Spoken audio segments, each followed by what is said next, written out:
everyone, happy holidays. Here is the best Christmas or holiday themed class mod in Baldur's Gate 3's mod manager. Now I'm pretty lucky. I'm the only one that does have a Christmas themed class mod, so I win by default. And this is the College of Winter Spirit Bard here. Now, this is a class that I put 120 hours into the making of. There are 22 different passives that you can choose from. We got 33 different spells and actions between all the different abilities and summons that we got here, with unique summons that got these appearances here made of ice. These are the Winter Spirits, so I'll be showing you guys a build for this class. So we'll be starting off with the Bard here, and I guess we have to. We're going to be taking Vicious Mockery and Mage Hand. Now, Mage Hand is great on this build because we can use it to throw water bottles. I got a special spell at level 3 that I'll show you guys. And for the spells that I'd recommend, Healing Word, Dissonant Whispers, Thunder Wave, and Long Strider. Now, Thunder Wave is kind of interesting because thunder damage can be doubled if the target is frozen. If you got the Hags here, you can put your Charisma to 16. Otherwise, I would go with a stat spread of 16 Dex and Charisma and 14 Constitution with 10 Intelligence and Wisdom. Level 2 gives us our Jack of all trades an extra short rest, and we can take another spell. I'd recommend Tasha's Hideous Laughter. And level 3 is when we get to take our subclass here. So with this, we got, again, choice of spells. I'd recommend Hold Person or Invisibility there. But what we get is the Winter's Harmony passive. So there's actually a lot of them here. I'm not going to break them all down. I've did that in previous videos. My recommendation is one of the first ones. I really like the Chilling Feedback. If someone attacks you and misses, you can chill them, which will set up double cold damage. But you can also go with some of these other options here, like Winter's Crescendo, adding additional cold damage on pretty much all of our attacks. Ice Bite if you'd like to have an increased critical hit chance. And the Holly and Jolly Infusements here add force or necrotic damage onto our attacks if the target's illuminated, kind of like a Christmas light. Now that's actually the only real Christmas branding that I have on this class mod. I wanted to make it like wintry so that if you're not celebrating Christmas or if it's in the wintertime, you can also use this class. Our next cantrip, Minor Illusion. It's nice to group enemies together for some of our future spells that we'll be getting. And Knock can actually be a really good spell, or the Invisibility spell. Now, we also get new passives at every level. We get an Ice Dog, we got an Ice Cat at the last level. I completely forgot to show, but there's also a Conjure Cranberry Juice, as well as an Magic Icy Missile spell. We also have Freezing Ray at this level, and the Ice Blade. This gives us a new weapon, and the weapon comes with its own attacks and special abilities. For the next Winter's Harmony, I like to go with the Jolly Infusement here. Getting 2 force points of damage on everything is just nice if the target's illuminated. And then for our first feat, Alert is always a good choice to go with. Savage Attacker can be kind of nice if you focus more on melee, or an ability score improvement on our Charisma. I think Alert's probably the better best, but I'd like to take that at level 8 as well. Now level 5 gives us our Bardic Inspiration back on short rest. We also get Sculpt spells. I just gave this to this class because otherwise it's annoying when you're blasting with Ice Beams and Ice Balls. Now these have unique VFX on them, and they leave a surface behind if it's an Ice Ball here. And Ice Beam, if you upcast, I actually have special upcasts for some of these where they do different things like leave surfaces or do something a little different. I'll leave that for you to explore. And we also get the Ice Owlbear Cub at this level.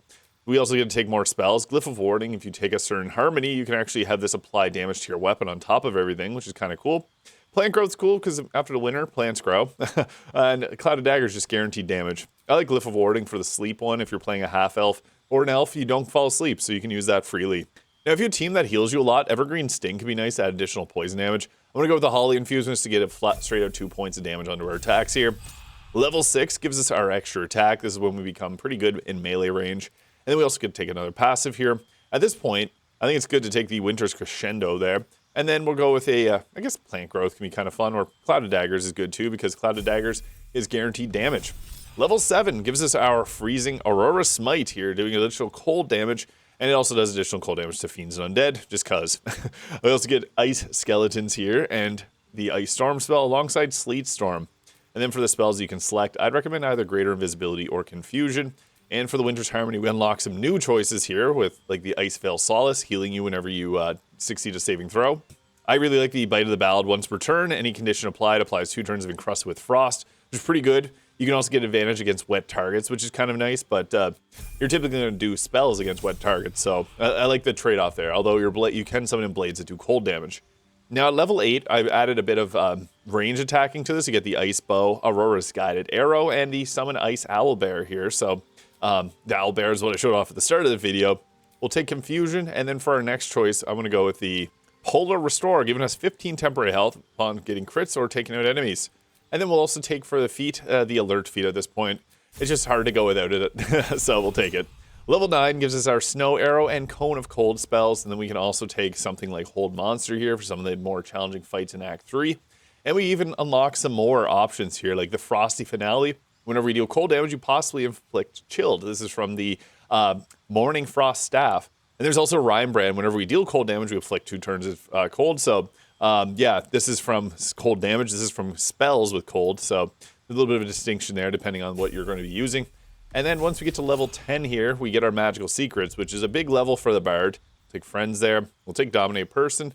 And the Magical Secrets, I like the Conjure Elemental for the Water Elemental because its main punch applies chilled. Banishing Smite is always a fun one to take. My 2 that I personally like to take is Counterspell. It's always nice to have Counterspell, and Spirit Guardians, one of the best spells in the game. But if you have a Cleric that's already running around with it, you're not going to want to take that. And instead, you could even take something like Command, even though you could mix in the Paladin to get that. It's a very powerful spell. I'm going to take Banishing Smite and Counterspell. And then for the Winter's Harmony, I'm going to go with Rhyme Brand there. And then the ability score, you can go with Persuasion, Intimidation if you're the face of the party, and Medicine otherwise. And then once we get to level 11 here, this is when I give the Chain Ice Beam, which is actually like an ice beam that literally chains around. Cool VFX, although it's very quick. And then we have Odaluke's Freezing Sphere, because that's one of my favorite spells in the game, locked to the wizard. We also get Eye Bite or Otto's Irresistible Dance at this level. We'll go with the Dance. And then we get another choice here. I really like the Icewind Resonance. Whenever we deal a ranged spell attack, we apply Reverberation on the enemy. It's just really good. And then level 12 gives us our Wall of Ice, Summon Snowman, which is a genie. And then we get to choose from, I guess, level 6 spell, or level, yeah, we'll go to Ice, but High Bite, and take Ice Bite here. No, actually, yeah, I'll take Ice Bite. Now, I made it so that you can take all of them but 2, so you can, if you take this at level 20, you can get all of these here, including the Ice Bites 2 and 3. I'm going to just do level 12 for this. I'll be doing level 20 build in the future, so don't have a whole lot of time today. And for the ability score improvement here, Charisma, boom. You can also go with a Lucky feat here to get the 3 luck points. Savage Attacker if you like to do melee attacks more than spellcasting, and Warcaster if you like to hold your concentrations and don't want to use the Constitution Amulet. Now I set this up so you don't really have to rely on gear too much. You can use really whatever you want. I'll be doing a future video where I break down gear choices, but honestly, at this point, it's got medium armor proficiency, so you're likely best going with the Armor of Agility and your usual favorites for the rest of the gear. I do want to use this time to talk about the Ice Blade here, which is a dual weapon here that we get, and on top of this, they do a 1d6 of cold damage plus a 1d4, and then they have +2 poison, +2 force for like the Christmas light look. They also have Witchbreaker. If there's a target that's concentrating, we get advantage against them. Additional movement speed from the Veil of the Wind, it just makes sense. And it gives you advantage on stealth checks, and then the offhand, it gives you a +2 to your armor class, so it's like you're using a shield. Honestly, I just wanted to make something that's balanced but not broken, overpowered. Like Shadowblade, which does a 4d8, this just has a 1d6 plus 1d4, so less damage across the board. Now, the other thing with this one is it's got 3 special attacks. So you got the Hush You, which can silence a target for 2 turns, Frostmend Strike, which can heal you, and then also the Frosty Butterflies, which can deal psychic damage and give advantage on an attacker in the area that it leaves the Frosty Butterflies behind. I'll show that off in the comment section in just a moment. In addition, though, we also have an Icy Bow, so we can summon this in, and yeah, that's what it looks like. Pretty nifty stuff here. This also comes with some special abilities, like you got the Bolt of Celestial Light, I just kind of left from the other one. The Gaunter Mail Bow. It applies a Guiding Bolt, and I called it Guide My Sleigh because I just thought that sounded kind of funny. And it also deals a 1d8 of cold damage plus the poison and force. Now you got a bunch of different summons per short rest, and we also get a free short rest, so you can actually use 4 of these per long rest. The Ice Skeletons, I really enjoy them because I made them so that you don't control them, they just follow you and act normally. This was kind of a pain to set up. The only downside is you can't dismiss them, you just have to attack them to remove them, and they're immune to cold damage, so you'd have to use like a regular physical weapon, but yeah, they glow kind of, it's pretty sweet. And I also want to mention the reason I made them not controllable is just because it's annoying to control them, and at later levels I actually have one that gives you 6 of them, and I actually had to be 7 summons. Not fun to control them, but they do have unique VFX and attacks. And I give the Skeletons a pretty respectable initiative too. All the summons will have a boost of 5, so it's likely that they'll be close to you. The fun challenge, I guess, is to take out those 2 targets so that they do get this shared initiative order. But the trick here is we got a lot of options. Now, the Helmet of Arcane Acuity would probably be your best choice. I didn't want to do too many items. I'll be doing that in the future. But you could literally just do an arrow of many targets. And the fun thing with an arrow of many targets is when we go around doing this, it's going to do cold damage and add the additional damage riders onto every enemy there. So that's why you see a bunch of colorful arrows. And I turned off Call the Weak, but you can see we also apply Guiding Bolt on a few of these targets. And we also encrusted them with Frost. So we're debuffing the enemies quite a bit, and that's kind of a fun way to go about playing because we're not overpowered in terms of damage, but I guess the first action is not a bad thing to apply a bit of extra damage around. We got multiple crits off and encrusted with Frost. So that was our first action. And as mentioned, there's upcasted versions. So if you do the upcast of Ice Beam to level 6, it has a very powerful ability. Again, this is only if you do it at level 6, so it's not recommended that you do that often. I'll eat that opportunity attack. I just wanted to line this up a little bit better. And as I thought, adding a level 6 ability is kind of fun because it makes you think between using Odaluk's Freezing Sphere and Wall of Ice. But whenever you do this, it's going to leave a huge ice... Oh, I got counterspelled. I want to show this ability off, so I'm going to redo that. So, boom, there's the Ice Beam, and it leaves a massive Ice Beam. So that's your level 6. I didn't show that off. I don't think a lot of people even know that, because most people don't upcast some of their spells, but I made some of them have fun special abilities. That's only on the level 6 version. Some of them have a different ability at level 5 as well. But yeah, the Ice Surfaces is the strength of this class, and that's why I wanted to kind of build around that. But I'll skip my turn there, and the Ice Skeletons will take theirs.